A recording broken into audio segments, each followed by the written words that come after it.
So, last day natin ngayon sa Singapore at pupunta tayo ngayon ng Woodlands kasi pupunta tayo ng Malaysia. Yung pagpunta natin sa Malaysia ay hindi tayo magbabas Singapore to Malaysia. Nag-book ako ng ticket from AirAsia. So, pupunta tayo ng Senpai Airport sa Johor Bahru. Then, yung pagtawid natin din sa border ay 2 train. Hindi din siya bus. Pero yung ticket may manok. Pero yung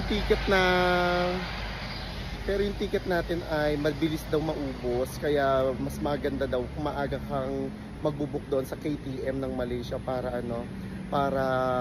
hindi ka maubusan ng slot kasi first come first serve siya. Hindi siya yung katulad ng mga regular na MRT na pwedeng pumasok lahat. So limited seats lang at limited lang yung mga tao doon sa loob ng train. Doon na rin daw ipaprocess yung immigration both Singapore and Malaysia. Papunta naman doon sa Woodlands checkpoint. Sumakay kami ng MRT from city proper. Then pinababa kami ni Google dito sa Bukit Panchang. Then sasakay daw kami ng bus na number 170. Direct na daw yun doon. Bago tayo pumasok ng KTM ticketing office. Sundan lang natin itong mga sign na to na Woodlands train checkpoint. Ganito yung itsura doon sa loob. Di na nakapag-video kasi bawal mag-video doon sa may immigration area. Ayan, nakasakay na tayo ng train papuntang Johor Bahru.